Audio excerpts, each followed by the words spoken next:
स्वर्ग और नरक की। जी बेटा। तो अगर कंपैरिजन करें हम आदमी और औरत में, जी तो औरत को शायद ज़्यादा अपने आप को प्रूव करना पड़ेगा अगर उनको स्वर्ग चाहिए। अगर बनिस्बत अगर आप कंपेयर करें आदमी के साथ, कि ज़्यादा बंदिशें औरतों के ऊपर हैं।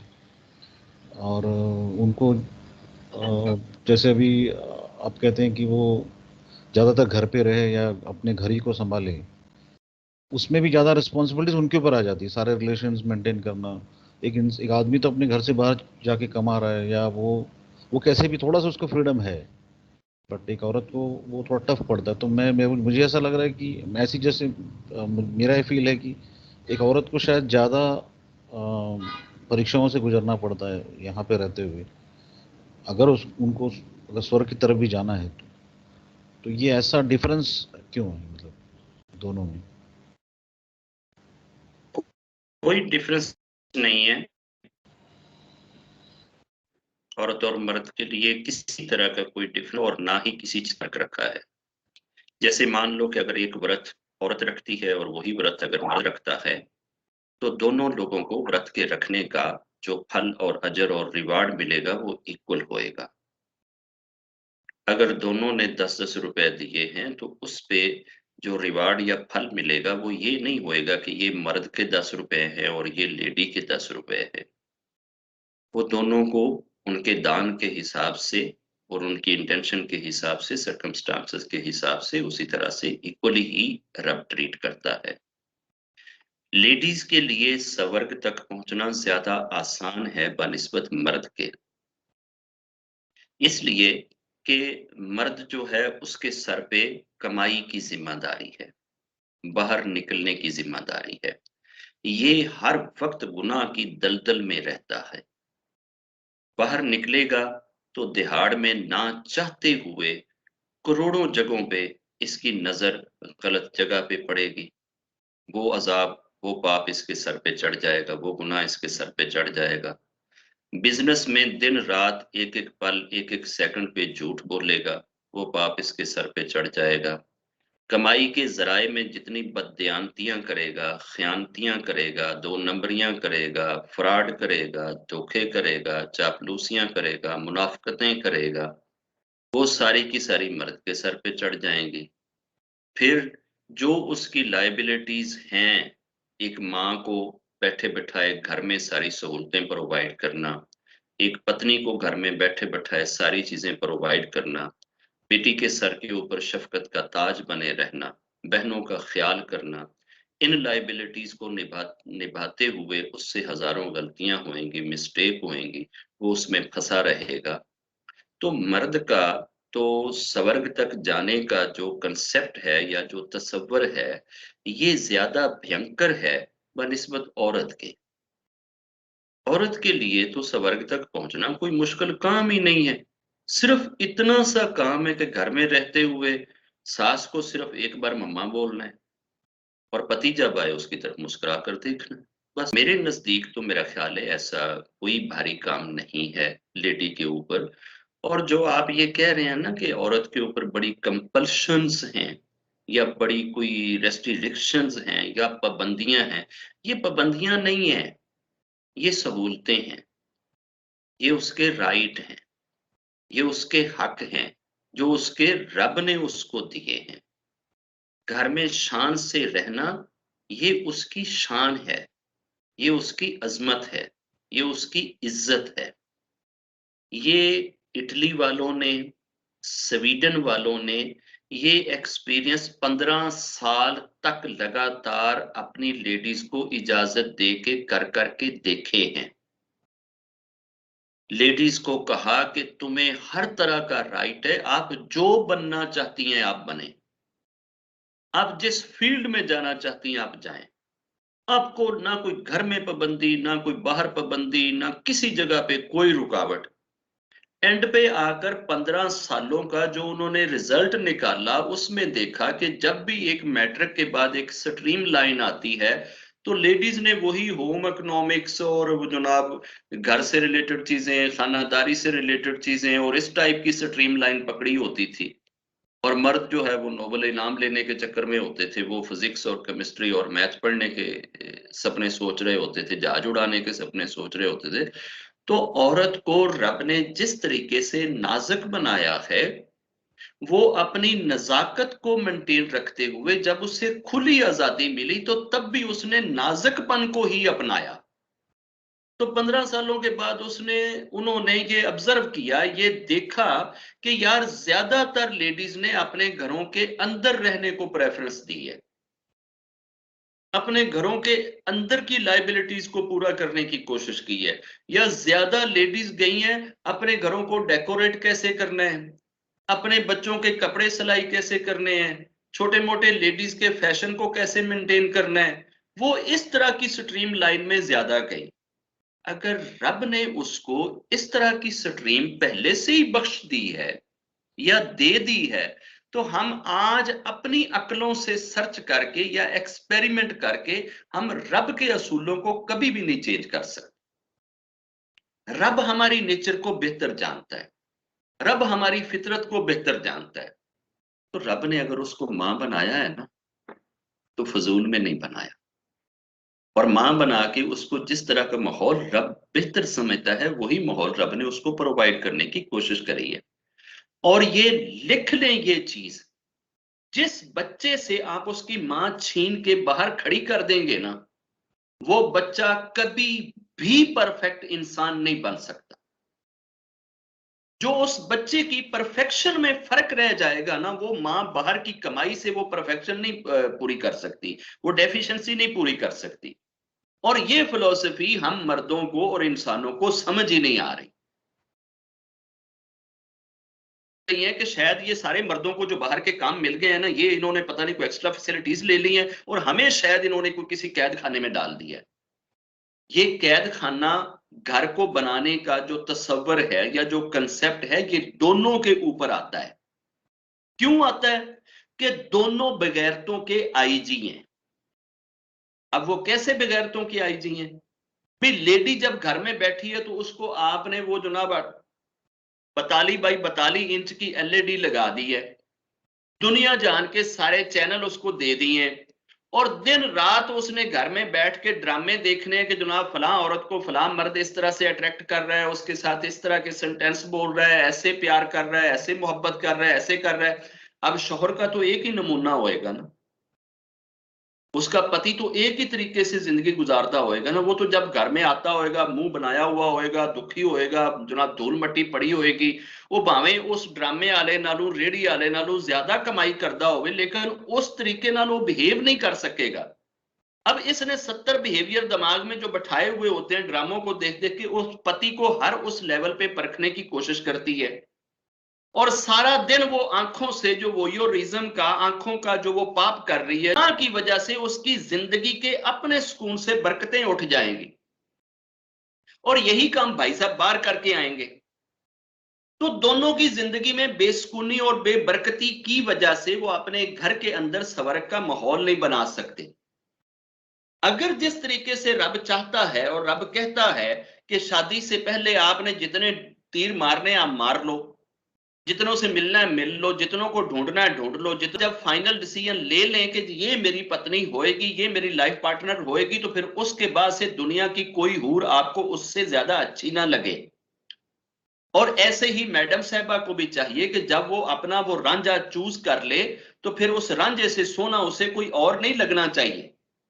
जब ये दोनों ही शाम को आपस में मिलते हुए ही रांझे वाला प्यार देंगे ना, तो जो बच्चों में परफेक्शन आएगी, ये परफेक्शन आप दुनिया के बेहतरीन स्कूलों में पढ़ाकर बच्चे में आप नहीं दे सकते।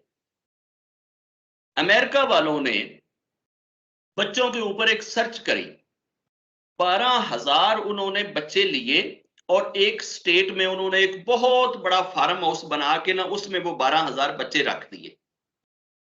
अब 12,000 बच्चों के ऊपर उन्होंने ऐसे किया कि हर देश, हर कंट्री, हर स्टेट से हर क्वालिटी, हर वैरायटी, हर नस्ल के बच्चे लिए, 12,000 बच्चे।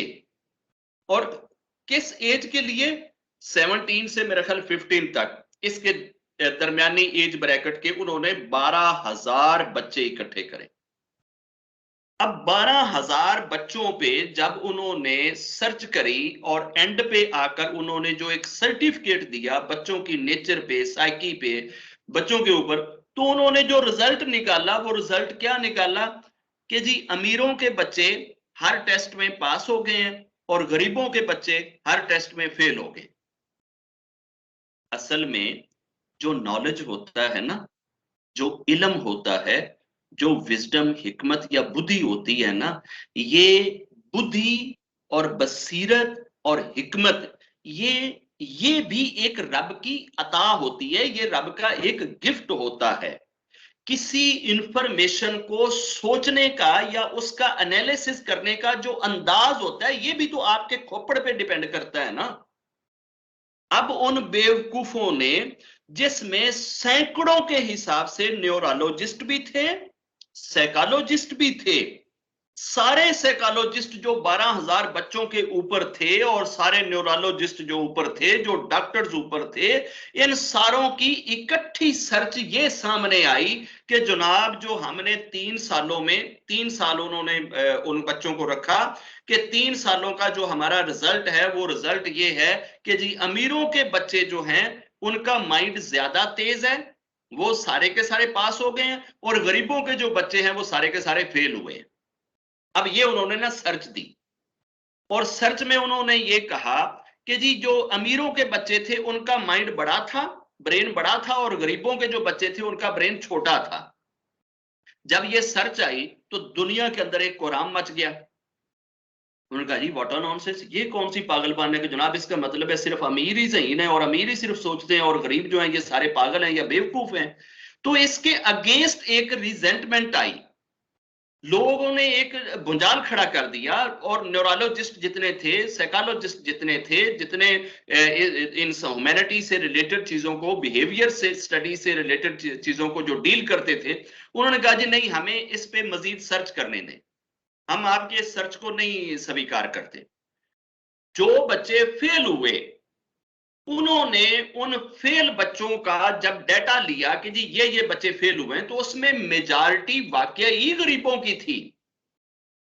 मसलन मान लो कि जी 80 बच्चे जो हैं जो फेल हुए हैं वो गरीब बच्चे फेल हुए हैं, और जो 20 अमीर बच्चे भी फेल हुए हैं, 20 अमीर घरानों के भी फेल हुए हैं। टोटल अगर 100 बच्चा फेल हुआ है तो उसमें 80 गरीब है। अब उन्होंने तो उस हिसाब से आर्डर दे दिया ना कि जनाब गरीब सारे फेल।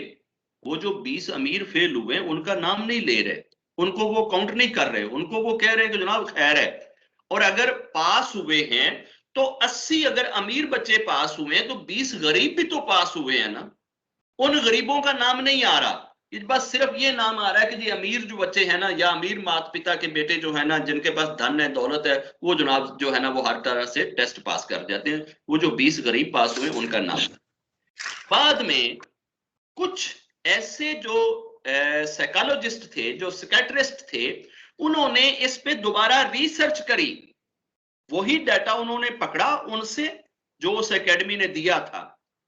तो उस डाटे को पकड़ के उन्होंने उन 100 के 100 बच्चों का पूरा इंटरव्यू किया, पूरा उनका घर का एक एक नक्शा सामने रख लिया कि इनके घर का माहौल क्या है, इनके घर के अंदर चीज है क्या, ये चलते बसते कैसे हैं। जब घर के पूरे नक्शे को, पूरी चीजों को उन्होंने एनालिसिस किया, तो उन्होंने ये कहा कि जनाब जो सर्कमस्टांसेस, जो घर का माहौल, जो घर की एटीट्यूड, जो घर का कल्चर इन 80% गरीबों का है, सेम वही कल्चर, वही एटीट्यूड, वही रवैया, वही बातें, वही सर्कमस्टांसेस, वही हालात, वही माहौल उन 20 अमीर बच्चों के भी घर में सेम ही था जैसे गरीबों के घर में था। इस वजह से ये सारे फेल हुए। इनके फेल होने का कारण गरीबी नहीं है, इनके फेल होने का कारण वो सर्कमस्टांसेस हैं, वो माहौल है, वो हालात हैं जो अमीर और गरीब दोनों के घरों में सेम पाया गया। अब सर्च ने एक नया रुख धार लिया कि जनाब वो फिर माहौल क्या है और वो क्या है ऐसे हालात। तो उन्होंने कहा कि जनाब ये जो 80% बच्चे फेल हुए, इनके घरों का माहौल ये है कि पति जब बाहर से आता है ना, और पत्नी अभी घर में बैठी होती है, उसने सारा दिन नंदों की भी सुननी है, जेठानियों की भी सुननी है, सास की भी सुननी है, सौरे ने भी अपना डंडा चलाना है। तो ये सारी चीजों से वो बेचारी उबली बैठी होती है घर के अंदर। रही सही कसर जब एक पति आता है, वो पति निकाल देता है आते ही। तो घर के अंदर जब बच्चे पैदा होते हैं ना, तो वो औरत जो घर में बैठी होती है, वो उन बच्चों को अपना मजलूमपन दिखाती है, या उस बच्चे को खुद ही अपनी मां पे जुल्म होते हुए दिखता है कि यार इसको ये जो है ना, मेरी फुफ्फो ने ऐसे बोला है, मेरी दादी अम्मा ने इसको ऐसे डांटा है, मेरे फलां ने इसके साथ ऐसे करा है, इसके साथ ऐसे करा है, इसके साथ ऐसे करा है। वो जो बिहेवियर अपनी मां के साथ बच्चा देख रहा होता है, और मां कभी कभार जो रोते हुए आंखों से आंसू निकालते हुए बच्चे को गोद में लेके चुप कराती है और कहती है तुम फील ना करो, खैर है, कोई ऐसी बात नहीं, ये है वो है। और बाद बड़े हो जाओ ना, बस ठीक है ना, हम ऐसे कर लेंगे ना, हम ये कर लेंगे ना, हम घर छोड़ देंगे ना, फलान कर लेंगे, जब मेरा बेटा बड़ा हो जाएगा, जवान हो जाएगा, मुझे इनकी जरूरत ही नहीं रहेगी, फलान ठीक। ये जो कल्चर था, ये कल्चर उस वक्त बच्चे के ऊपर करता क्या है? बच्चा जब अपनी मां को या अपने पिता को लड़ते हुए देखता है और किसी जगह पे झगड़ते हुए देखता है, तो बच्चे के जहन का एक ऐसा हिस्सा होता है जो इमरजेंसी के लिए एक्टिव होता है। जब इंसान के सामने यकदम कोई भूचाल आ जाए ना, यकदम छत गिर गई है, दीवार गिर गई है, एक्सीडेंट हो गया है, फायर हो गया है, या कोई आग लग गई है, तो जो इंसान इमरजेंसी में रिएक्ट करता है, इमरजेंसी के लिए दिमाग का एक हिस्सा है, जब वो एक्टिव होता है तो दिमाग का बाकी सारा फंक्शन खत्म हो जाता है, बाकी दिमाग बंद कर देता है। इमरजेंसी सिर्फ जब एक्टिव होती है तो उस वक्त दिमाग के अंदर सिर्फ दो चीजें करने की जो है ना, उसको कमांड मिल रही होती है। क्या कमांड? या तो just to fight with that situation और फ्लाई फ्रॉम दैट सिचुएशन। शेर सामने आ गया, या तो आप शेर को मार दो या फिर भाग जाओ। सांप सामने आ गया, या सांप को मारो या भागो। तो उस वक्त इंसान सिर्फ दो काम करता है, क्योंकि उसको कमांड ही सिर्फ दो चीजों की मिल रही होती है, या तो तू लड़ना है या तू भजना है। अब बाकी जितनी कमांड्स होती हैं बॉडी की और जहन की ग्रोथ की, वो सारी की सारी बैन हो जाती हैं, स्टॉप हो जाती हैं, रुक जाती हैं। और जब एक बार इमरजेंसी वाला वो हिस्सा जब एक्टिव होता है, तो उससे निकलने वाले न्यूरॉन्स 40 मिनट तक दिमाग के अंदर से होते हुए पूरी बॉडी में रहते हैं। 40 मिनट तक इंसान उस सिचुएशन में रहता है, और 40 मिनट तक बाकी सारी ग्रोथ जो है जहन की, वो स्टॉप हो जाती है, वो रुक जाती है। और गरीबों के घरों में ये इमरजेंसी हर वक्त लगी रहती है। उनके यहाँ लड़ाइयां ज्यादा होती हैं, मार कुटाइयां ज्यादा होंदियां ने, थप्पड़ ज्यादा होंदे ने, गाली गलोच ज्यादा होती हैं। और बच्चा सबसे ज्यादा जिस चीज से डिस्टर्ब होता है, जिस चीज से उसके इमरजेंसी लगती है माइंड में, वो लगती है जब माता पिता एक दूसरे पे कैरेक्टर वाइज ब्लेम लगाते हैं। ये चीज जो होती है, ये बच्चे के माइंड को स्टॉप करती है, और बच्चे के अंदर वो जो इमरजेंसी का एलिमेंट एक्टिव होता है, वो 40 मिनट तक बच्चे को रोके रखता है। और इनमें से एक आध बार तो गरीब के घर में इमरजेंसी लगती ही लगती है। अब अमीरों के घर में ये इमरजेंसी घट लगती है, क्योंकि वो पैसे से अपने बहुत सारे मसाइल हल कर लेते हैं। लेकिन जिन अमीरों के घरों में, अब अमीर में भी तो आप एक कैटेगरी तो नहीं बना सकते ना कि जी 2 लाख पर मंथ कमाने वाला अमीर है या 20 लाख पर मंथ कमाने वाला अमीर है। एक मीडियाकर लेवल से ऊपर जो चले गए तो अमीरी शुरू हो गई। तो खैर, उनके घरों के अंदर भी जब ये चीजें आई, उन अमीरों के घरों में भी, कि जहां बाप और मां आपस में एक दूसरे की तारीफ नहीं करते, ना मां बच्चे के सामने ये कहती है कि दुनिया का सबसे अच्छा इंसान तेरा बाप है, और ना बाप ये कहता है कि दुनिया की सबसे अच्छी औरत तेरी मां है। ये शब्द जब तक नहीं बोले जाते, नहीं कहे जाते, उस वक्त तक उस घर के अंदर पलने वाले बच्चों की ग्रोथ कभी ठीक नहीं हो सकती, उनकी मेंटल अप्रोच कभी राइट दशा में नहीं जा सकती। अब ये चीज कब आएगी? तब आएगी कि जब आप रब के बताए हुए निजाम को अपने घरों में और अपने दफ्तरों में और अपनी देशों में और अपनी जिंदगियों में अपना लेंगे। तो हम दुनिया के निजाम को पकड़ते हैं और एंड पे आकर हमारी आखिरी सर्च उधर ही जाती है कि यार जो कुछ रब ने बनाया ना वो बिल्कुल ठीक बनाया है। अब बच्चों के सामने कभी पति का गिला ना करे मां, और जब पति के लिए मां अपने बच्चे को बोलती है ये तो है ही खड़ूस, ਇਹਨੂੰ ਤੇ ਤੁਹਾਡਾ ਫਿਕਰ ਹੀ ਕੋਈ ਨਹੀਂ, ਇਹਨੂੰ ਤਾਂ ਜਨਾਬ ਇਹਦੀ ਪਰੋਂ ਤੇ ਭਾਵੇਂ ਤੁਸੀਂ ਸਕੂਲੇ ਜਾਓ ਤੇ ਭਾਵੇਂ ਨਾ ਜਾਓ, ਇਹਦੀ ਪਰੋਂ ਤੇ ਭਾਵੇਂ ਤੁਸੀਂ ਪੋਜੀਸ਼ਨ ਲਵੋ ਤੇ ਭਾਵੇਂ ਨਾ ਲਵੋ, ਇਹ ਤੇ ਕਦੀ 5 ਮਿੰਟ ਲਈ ਤੁਹਾਡੇ ਕੋਲੇ ਬਹਿੰਦਾ नहीं। तो ये बेशुमार कमियां जो हमारी जिंदगी में हैं, अगर हम इन सारी कमियों को, इन सारे जो हमारे फलाज हैं, इनको अगर हम राइटली पूरा कर दें तो एक घर को हम घर के अंदर रहते हुए स्वर्ग बना सकते हैं, जन्नत बना सकते हैं। और वो जन्नत तब ही बनेगी जब औरत घर पे होए और मर्द अपनी सारी लाइबिलिटीज बाहर रहते हुए पूरी करे। तो औरत जिस वक्त घर में रहते हुए घर के माहौल को, माता पिता को, बहन भाइयों को, सारों को एक जॉइंट बना के, बॉन्ड बना के एक ऐसा घर में माहौल दे देगी कि उस बच्चे की ग्रोथ हर तरफ से हो रही हो।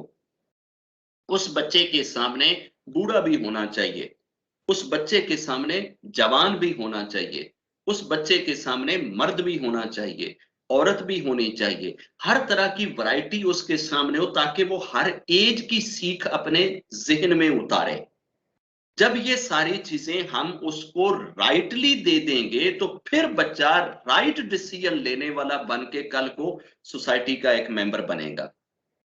तो दुनिया में अक्ल की बजाय, पीस की बजाय, शांति की बजाय राइटियस होना या राइट डिसीजन लेना ये ज्यादा जरूरी है। रब ये हमें सिखाता है। हम तो पीस और शांति के नाम पे करोड़ों गलतियां कर देते हैं।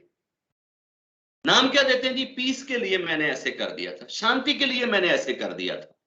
पति ने 70 नखेलें पार रखी होंगी, 70 बेगैरतियों के साथ वो रातें गुजारेगा, मगर पत्नी चिमटी हुई है। नहीं जी, वो मैं तो सिर्फ बच्चों की वजह से उसे नहीं छोड़ रही थी उस कंजर को, फिर भी मैं उसके साथ गुजारा कर रही थी। जब एक बार दिमाग में ये चीज बैठ गई है ना पत्नी के, कि मेरा पति जो है ये बाहर जाकर लोगों के साथ सोता है, लोगों से बातें करता है, लोगों के साथ रिलेशन बनाता है, ऐसे करता है या ऐसे करता है, उस ब्रेन से जन्म लेने वाला बच्चा कभी कंप्लीट नहीं होएगा, कभी राइट डिसीजन नहीं ले सकेगा।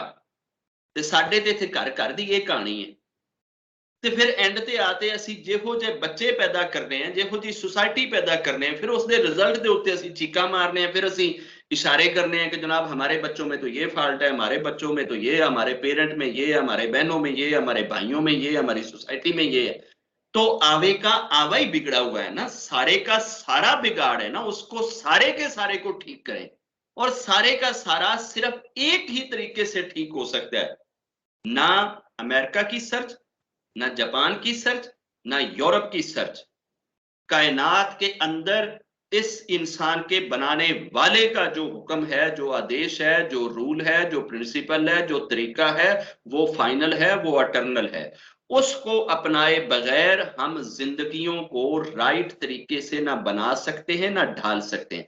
हम एक एस्पेक्ट को पकड़ते हैं और उसको फिर अपनी मर्जी की इंटरप्रिटेशन देने लग जाते हैं कि जनाब जो रब का निजाम है उसमें तो औरत बेचारी बड़ी मजलूम है, औरत को तो फिर कहा जाता है कि तो जनाब घर में बैठ, तो ये तो उसके ऊपर बड़ा जनाब जबर हो गया, ये तो फलां हो गया, ये तो ढींग हो गया, उसको जनाब हर तरह की आजादी होनी चाहिए, तो ऐसे है ऐसे है। और फिर भी जनाब वो नर्क में चली जाती है क्योंकि उसने जनाब घर में रहते हुए ये चीज करना है। यार औरत को ठीक है कि उसके अंदर ये सारी जो आपने बातें मेंशन करी कि ये चीजें उसके लिए दिक्कतें हैं, लेकिन उसने ये सारी की सारी दिक्कतें सिर्फ एक चीज से दूर कर लेनी होती है।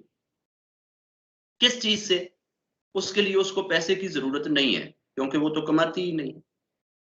उसके लिए उसे किसी अमीर बाप की बेटी होना जरूरी नहीं है, उसके लिए किसी बहुत बड़े ऊंचे घर से आया हुआ होना जरूरी नहीं है। सिर्फ ये 32 दांतों के अंदर जो गोश्त का टुकड़ा है ना, इसका ठीक होना जरूरी है। ये अगर ठीक तरीके से यूज कर ले, जो मुफ्त में आएगा और इसका कभी बिल नहीं आता कि जनाब इस महीने में आपने इतने लोगों की तारीफ करी थी, इतने लोगों से आपने अच्छी बात करी थी, इतनों की तरफ आपने मुस्कुरा के देखा था, तो इसलिए आपको इतना बिल पड़ गया। कुछ भी नहीं। ਉਹ ਮਰਦ ਵਿਚਾਰੇ ਨੂੰ ਤੇ ਬਾਹਰ ਨਾਲੇ ਗਾਹਕ ਨੂੰ ਦੇਖ ਕੇ ਹੱਸਣਾ ਵੀ ਪਵੇਗਾ ਤੇ ਨਾਲੇ ਪੈਸੇ ਵੀ ਛੱਡਣੇ ਪੈਣਗੇ, ਉਹਨੂੰ ਤੇ ਦੋ ਕੰਮ ਕਰਨੇ ਪੈਂਦੇ ਨੇ। उसके लिए तो नर्क में जाने के हजारों मौके हैं। इसके बावजूद औरतें ज्यादा नर्क में होंगी, और वो ज्यादा नर्क में सिर्फ इस जबान की वजह से होंगी कि इनकी जबान से बचना बड़ा मुश्किल। सस दी जबान तो नौ नहीं बच सकती ते नौ दी जबान तो सस नहीं बच सकती। देवरानी कोलों जठानी नहीं बच सकती, जठानी कोलों देवरानी नहीं बच सकती। भाभी कोलों ओदी नंद नहीं बच सकती ते नंद कोलों ओदी भाभी नहीं बच सकती। ये जो जबान से बैठकर एक दूसरे का कत्ल करती हैं, एक दूसरे को तलवारें मारती हैं, जो एक दूसरे को जिद करती हैं, जो एक दूसरे को जलील करती हैं, ये जलालत और ये पाप इनको नरक में ले जाएगा। और अगर ये प्यार मोहब्बत बांटने वाली बन जाए, मोहब्बतें शेयर करने वाली बन जाए और राइट डिसीजन लेने वाली बन जाए, तो यकीनन स्वर्ग के अंदर सबसे ऊंचा रुतबा इनका होएगा, मुकाम इनका होएगा। स्वर्ग तक पहुंचना औरत के लिए बड़ा आसान है। औरत अगर 5 बच्चे पैदा करती है ना, और पांचों को अगर नेक इंसान बना के सोसाइटी में छोड़ती है ना, तो ये पांचों मरते दम तक जितनी नेकियां करेंगे मां के खाते में लिख दी जाएंगी। जिस मां ने ट्रेनिंग करी है, तो उस मां को तो 5 जगह से एक्स्ट्रा आमदन आ रही है। तो हर नेकी का जो ओरिजिनेटर होता है, जो स्टार्टर होता है, जब तक वो नेकी दुनिया में चलती रहेगी, उसके ओरिजिनेटर को उस नेकी का फल पहुंचेगा। तो एक मां को आप चला लो, कितनी नस्लों तक आप ले जा सकते हो।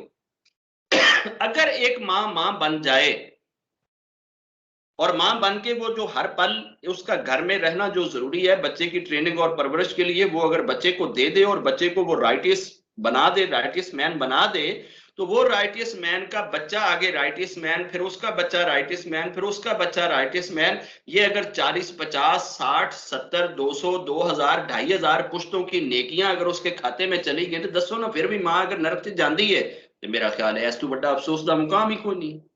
हमारी आज जितनी भी एजुकेशन है, ये एक राइट मां बनाने पे नहीं है। जितने भी हमारे ये स्कूल सिस्टम है, American school system, Oxford school system, जापानी school system, Russian school system, ये सारे के सारे आपको अच्छा अर्नर बनाते हैं, अच्छी कमाई के गुण, आपको अच्छा मर्द, अच्छा औरत, अच्छी मां और अच्छा बाप बनाने के गुण नहीं सिखाते। पैसा नहीं काम आता। अगर आपके पास गुण ठीक है, तो आप गरीब होकर भी अपने बच्चे के दिमाग को बढ़ा सकते हैं। अगर आप मजदूर हैं और एक मजदूर और एक मजदूरा औरत अगर इकट्ठे रहते हैं, और वो दोनों अपने बच्चे के दिमाग में ये बात बिठा देते हैं कि दुनिया की सबसे अजीम औरत तेरी मां है और दुनिया का सबसे अच्छा इंसान तेरा बाप है, तो ये बच्चा तो जनाब बड़ा होके तो इससे आप वो क्या कहते हैं कि नोबेल प्राइज, क्या आप इससे जो मर्जी सर्च करवा लें। और अगर आपने माँ को भी जनाब मतलब कि फैक्ट्री में बैठा दिया है, बाप को भी फैक्ट्री में बैठा दिया है, और गिले शिकवे करने वाले हजारों अगर घर में भी बैठे हुए हैं और बाहर भी बैठे हुए हैं, तो बच्चे के दिमाग में क्या जाएगा। इस औरत को तो सास ने किसी हाल में नहीं छोड़ना। घर में बैठी हो तो सारा दिन बच्चे के सामने सास कह रही होती है आवारा हैगी, ये निकम्मी हैगी, या किसी काम दी नहीं हैगी, ये सारा दिन घर च लेटी रहती है। जे वो बेचारी बाहर टुर गई, इन्हों अपने बच्चों की फिक्र नहीं हैगी, इन्हों अपने घर के काम नहीं नजर आते, इन्हें कपड़े नहीं धोते, इन्हें जनाब अज बर्तन नहीं साफ किए, बच्चे के कपड़े नहीं चेंज किए, बच्चे को यह नहीं किया, बच्चे को ये सारा दिन बाहर बैठी रहती। हुण औरत वो किधर जाए, बाहर बवे तां नहीं उन्हें छड़ना, घर आवे तां नहीं उन्हें छड़ना। अब बच्चे के दिमाग में जब ये चीजें जाएंगी, तो बच्चा तो राइट इंसान नहीं बनेगा, क्योंकि उसके सामने उसकी मां में ऐब निकल आया है। ये माओ और बापों में ऐब नहीं होने चाहिए। गलतियां जो हमारे यहाँ एक शब्द है कंप्रोमाइज, हमारी 95% लेडीज अपनी जिंदगियों पे कंप्रोमाइज करके जिंदगी गुजारती हैं। क्यों? कि मर्द गंदे ने। असल में मर्द बेगैरत हैं, मर्द बदचलन है, औरतों को बदचलन करते हैं, ये औरतों को बेगैरत बनाते हैं, लेकिन मर्द को कोई बदचलन कहता ही नहीं है, उसको कोई बेगैरत कहता ही नहीं है।